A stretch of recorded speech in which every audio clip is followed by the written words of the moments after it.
Hi, Fiber friends, and welcome to Fiber and Floral, a mostly knitting podcast. If you're new here, my name is Becca. I'm a knitter, a sewist, a spinner, and a sometimes embroiderier, living in Berlin, Germany with my family. This is a vlog where I mostly talk about my knitting, but any kind of making that I'm doing, I really don't hold myself to one specific hobby or fiber group. Just kind of whatever my heart feels like doing. And I typically release 2 videos per month. One of those is topical, such as this one, and then one of them is more of a chatty knit project update where I'll share with you what's on my needles and how it's going and finish objects, stuff like that. But today is more of a topical video. I wanted to think through my goals for 2025 in terms of making. And I don't typically do, I feel like there are 2 camps when it comes to people who make these videos. They either do like a make 9, which is like 9 projects they want to make throughout the year, or it's more of a goal setting, kind of like bigger overarching goals. And that's definitely in the camp I lie in. I have found that it works better for me to do like a quarterly make 9, and then as the year begins to make more of a goal. Um, I really enjoy, I've mentioned this before, but I really enjoy kind of going with the seasons and knitting along, like making along with the seasons and knitting, but also using like this time of the year to kind of as a reminder of like what pace I need to be in. And such as summer or August here in Germany, everyone just kind of goes away. And I think on vacation or you stay home and just kind of have like a relaxing middle of the year breath. And and I really enjoy that kind of reminder to slow down before the school year starts back up. And I so around the beginning of the year, I love to kind of use the new year to remind me to think ahead and to plan and to reflect on what was good about last year, what I'm proud of, what I would like to do better. You don't have to do this around New Year's. I just find it's an excellent time to remind me to do that. Yeah, I'm going to kind of use this to set some intentions for this coming year and what ways I'd like to grow and ways I'd like to continue learning new things. So grab a cup of coffee, grab your knitting, and yeah, let's get chatting.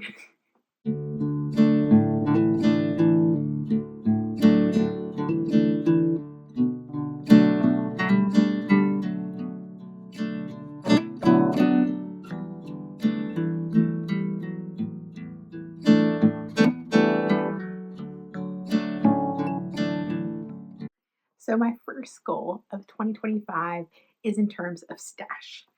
Um, Last year, my family had the opportunity to do our vacation in Copenhagen, and then we also went to visit our family back in the United States. And so I had opportunities to buy yarn that I wouldn't typically get to. And so my stash amounted pretty quickly. We do live in a very small apartment, and so it's not insane, but it is larger than what I'm comfortable with. And so I spent a lot of my Christmas break. I'm an educator if you're new here. So I had Christmas break off. I've had basically 2 weeks off and kind of used Christmas break to go through my stash and just sort things. And what I found is that I have enough yarn to do 15 different projects. Um, I've added all these projects to my queue on Ravelry, and that's not including the 3 projects that are currently on my needles. And so those projects are, I think it's like 5 adult sweaters, like 4 kid sweaters. Um, it's it's 3 or 4 scarves, a couple of hats, mittens, like 8 or 9 pair of socks. Like it's insane to be quite honest. And so what I'm realizing is that I need to take some time and knit through my stash. And so I'm going to be doing a no buy for at least the first half of the year. I'm not going to set an actual date, but what I want to do is to knit through these 15 projects that I have in my queue, and only then can I buy more yarn. Now, these projects can change. I'm not like holding myself to these projects, but it's just ideas that will kind of set my intention for the year and let me know like you don't need any more yarn. You have what you have, and it is plenty. This will get me through at least until June, if I'm being honest. Um, that also applies to fabric. Like I mentioned before, I am a sewist, and I was also going through my fabric stash, and it's also pretty intense. I don't have a lot of big cuts of fabric over the years. I've kind of amounted a lot of scraps, however, that I've just kind of thrown under my bed because they're pretty. and So another thing we're going to be doing in terms of stash is kind of working through like the big cuts and like making what I just enjoy making. I really have enough sewn clothes at this point. So it's terms of like sewing myself new objects. Like I was making a pinafore the other day just because I had the fabric and wanted to make one. So I don't really feel the need to buy anything new, but just kind of have fun with the fabric that's there. And I really do like and intend to sew a lot of the fabric that's in my stash. I just keep buying more. And so I think that this will be a good opportunity to kind of use what I have. And I find that we can actually be more creative sometimes with less options. I forget there is someone who like has even I believe written a book about this, but this idea that like when we have less to work with, we our brain just kind of opens up and has more possibility. It's like this decision uh, decision paralysis. And so I think actually just like shutting off, this is what I have, this is what I have to work with. I think I will actually really enjoy being even more creative with less opportunity. So I'm actually quite excited about my stash on goals. Um, I am allowing myself to buy small things to finish a project. Like if I need buttons and I really don't have any buttons, I'm allowed to buy that. If I need some bias binding to finish a skirt. Can I make some bias binding with what I have? Or do I really need to buy some? But I would allow myself to buy some or a zipper or something like that. So it's all about like trying to be creative with what I have, but allowing myself to buy small things here and there. So that is my big stash goal for 2025, and I'm quite excited about it. It's just clearing some space out of my house, but also just out of my mind. Another thing I want to do in terms of knitting or sewing down my stash is sewing quilts. I finished my first ever quilt last year in 2024, which was big. And I'd like to grow in this skill this coming year. I actually bought the PDF already for the Floral quilt. I would like to make a huge, beautiful quilt like this for my husband's and I's bed. But I recognize that even though I could do the quilt top, quilting in of itself is something that I need to grow in. And even just the skills such as ironing and piecing the squares together. And so one of the things I want to do in terms of stash is start making practice quilts. For my daughter and or just for babies or whoever, honestly. It's just about using scraps that I have on hand and then using even the what is it called? The vatting? Vat? What is that in English? Batting. The batting that I have on hand to practice quilting. And so I might even try to get like a small quilter foot to practice free motion quilting. So that is really inexpensive. I think I saw them at my local shop for like €8 or something. So it's definitely within my lines of small things I'm allowed to buy. And then, so I'm basically going to be sewing little stars like this from stash and putting together. This is where I'm picking my collection. It's just going to kind of be not even doing a color scheme. It's just going to be like things. And I'm taking a course for beginner quilting on Craftsy, which is a membership that I got to learn spinning this past year.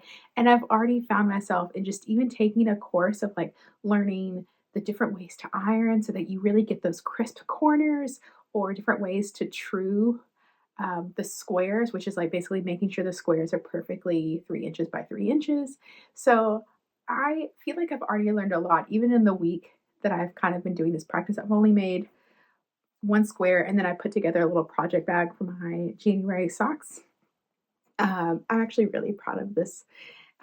So yeah, I feel like you can tell on my first quilt, you can see, you can definitely tell that like not everything is exact. And that's fine. I think beginning projects, you don't need to worry about stuff like that. You're just kind of like learning and exploring. At least that's how my brain works. But I definitely want to work on crisp, clean corners. And I feel like I really managed that with this and then got a really fun project bag out of it. It's lined, it's beautiful. I'd love to include like a zipper pocket in my next one, but I think project bags and quilting is going to be a big joy of mine in using stash fabric. Just those little tiny little pieces that there's really nothing else to do with except use for quilting. So, my third goal is more of a mindset that I want to practice this year. It is basically to slow down and to take my time. This is not a race. I definitely get so excited. I feel like I can be quite impulsive. I just want to race to the finish line. And so much so that I'm willing to sacrifice um, doing something well. Not even like doing something perfectly. That's not something that I want to strive for, but doing something well and to the best of my ability. I find oftentimes that I just want to rush through and get a project done so I can wear it. And then I get really frustrated. A year later, I find myself like, oh, I really wish I'd taken the time to do French seams, or I really wish I'd taken the time to rip back and really get the fit that I wanted, or I wish I had taken the time to do a gauge swatch. um, this will come up in a second. And so that's something that I would really like to practice this year. When I sit down to spin, I try to do around 10 to 25 grams of fiber, depending on my fiber that I'm spinning.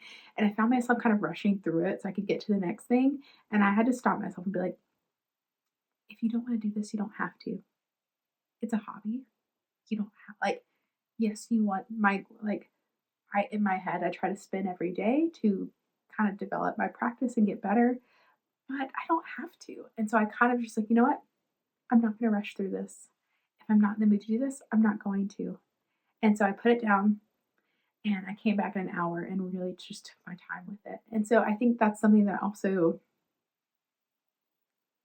that I'm going to do with every project. If in sewing, I found myself rushing through, um, doing a hem, I'm going to put it down until I'm ready to do it right. Once again, perfection is not something I'm striving for, but doing something well to the best of my ability and and that requires a lot of times me slowing down, taking a breath, and maybe switching projects if I need to. um, I got to practice this last night with my current sweater.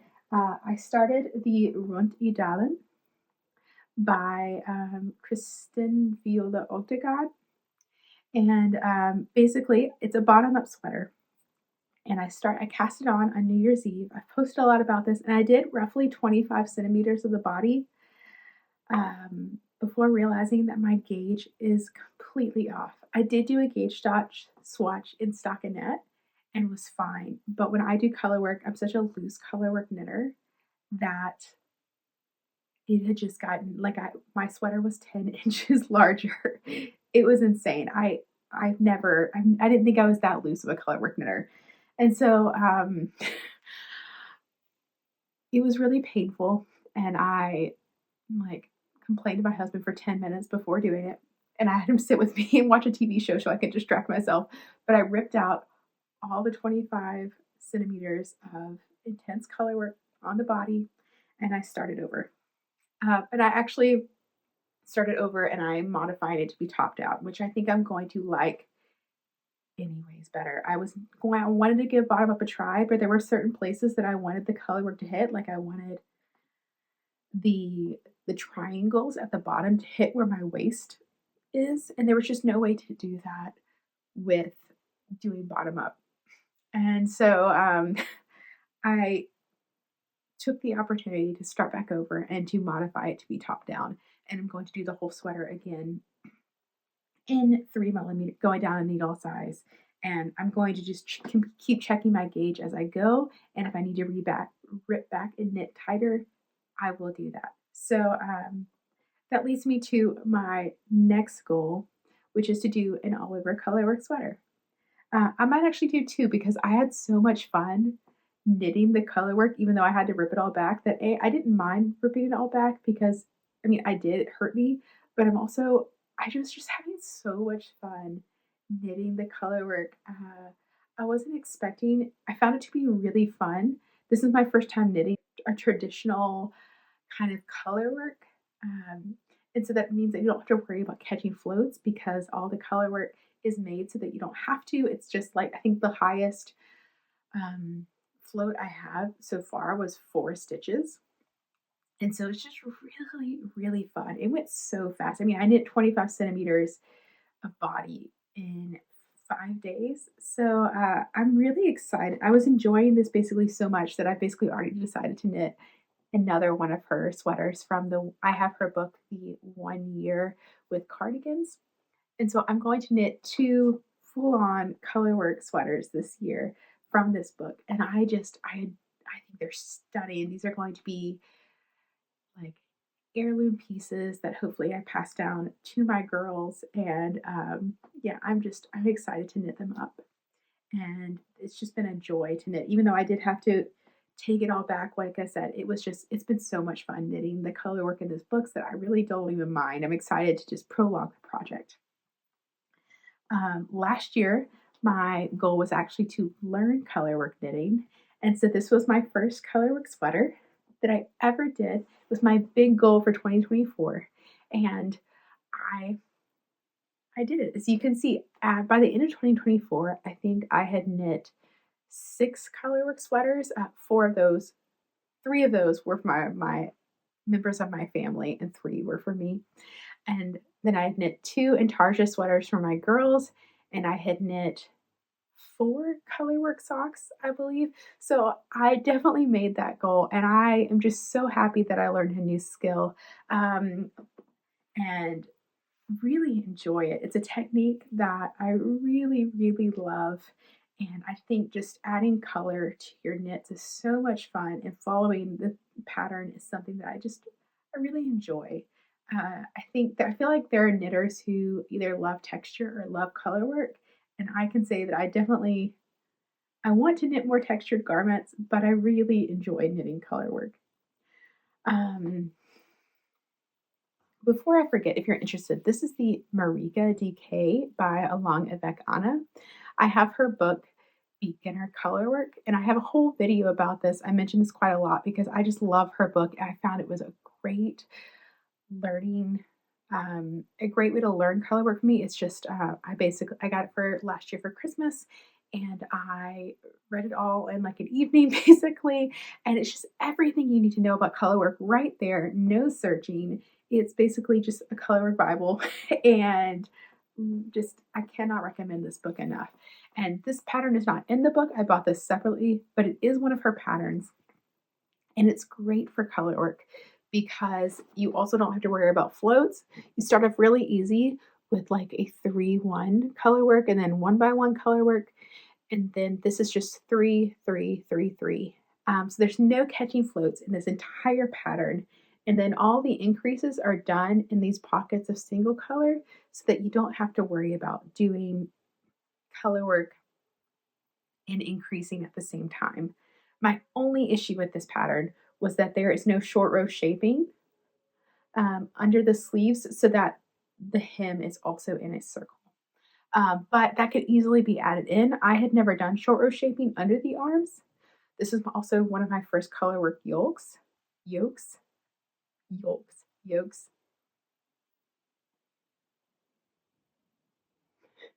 Um, yolks.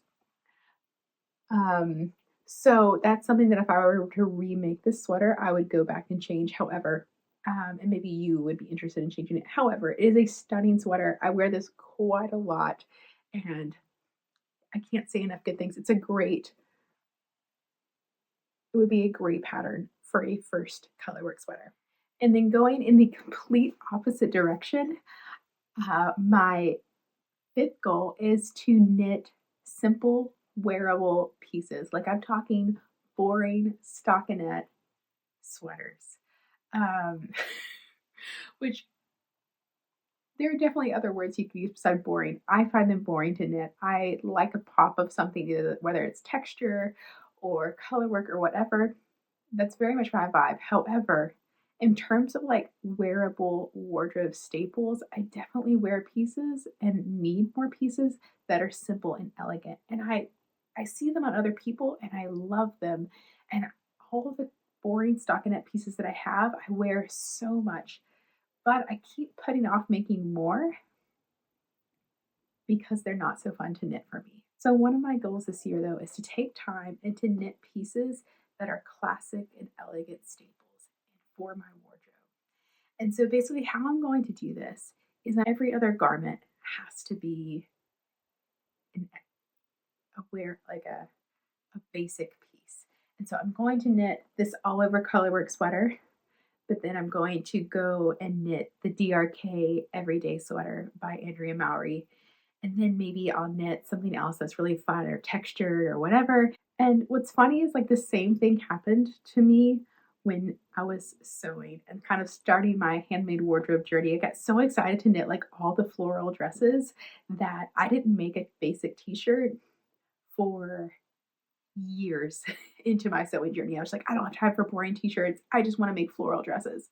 And I do wear my floral dresses, but like I mentioned on my last podcast, I mean I have on a basic t-shirt. I wear a basic t-shirt, my Seamwork Orlando t-shirt almost every day, if not like I'm not this is not a hyperbole. I probably wear a Seamwork Orlando 4 out of 7 days of the week. And if I'm wearing a sweater, I have that t-shirt underneath. I love these shirts, and now it's become such a fun thing to sew because I know I'm gonna wear it so much, and like I just keep adding them to my wardrobe because they're a quick, easy project. And I find myself the longer I sew, sewing more and more basics because I recognize how much of a treasure they are. And so I think this year it's kind of like the same. Like I, when I began knitting garments, I kind of just want to knit all the fun, all the exciting garments. I love, my brain is very much like I'm attracted to knowing how things are made. And so, like a stockinette garment, my brain already can imagine the construction. And so, it's not so much fun for me to knit. Whereas, like color work, I was so excited to see how it worked. That was exciting to knit. But once again, with the whole slowing down thing, also slowing down and just being like, this is a piece that I need and let my brain rest, turn it off, and just sit down and knit something stockinette. So I'm really excited to make these wearable pieces, even though I know I will probably in the moment be like, this is so boring, this is stockinette. But maybe I can find ways to make it fun. My first DRK sweater from Andrea Mowry is going to be in this gorgeous brown tweed that I am really excited to knit. So maybe pairing yarn with like that I'm excited to knit with a more boring project. I'm sure some of you were like, no, stockinette sweaters are the best. Um, but I think that's a way to kind of knit pieces that are going to be, I guess, is the term like wardrobe workhorse, like you wear it so much. So, yeah, kind of an opposite of I want to do these intense colorwork sweaters, but I also want to do these very simple sweaters just to add some balance to what is going in my closet. And then my last goal for 2025 is in terms of spinning. I had the surprise of 2024 was that I actually got a spinning wheel and taught myself to spin. And this has just been the most fun journey. I love sitting down in the mornings, first waking up with a cup of coffee and just like spinning at my wheel. It's been so good for my heart. It is such just an act of self care. I know people throw that around a lot, but I realize that like some people really hate waking up early, but like one of the greatest gifts I can give myself is to wake up early, put on a pot of coffee, and just sit there and move my body a little bit before going on with the things I have to do. I can't describe to you how much I treasure my morning, like the 15 minutes that I start at my wheel every morning. I feel like it just brings such, it's just breathing.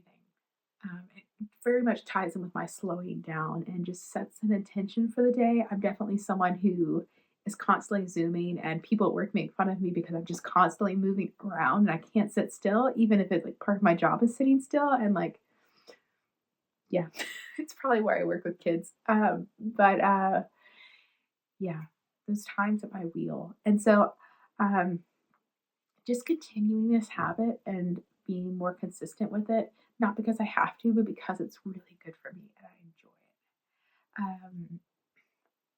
And then for Christmas, my husband actually got me a Yarnatech. I keep wanting to call it Yarnatector because that's how we would say it in German, but it's Yarnat. I can't even architecture, Yarnatecture. That's so hard to say. But I have been reading through this over Christmas break and just kind of learning more. Like I said, I basically taught myself to spin. So once kind of like color work, having a book that is basically contains all the information I need and it's just a resource has been so good. And just learning the difference between what is good for 2-ply, what is good for a 3-ply, what kinds of fibers are good for what different kinds of projects. This is all in here, and it has been so good for me in my spinning practice. I finished 2024 by making a Sophie shawl for my daughter out of hand spun, and then I'm going to be knitting the Grid Gambit by Samantha Kieran in the knit along that the Botanical Knitter is doing.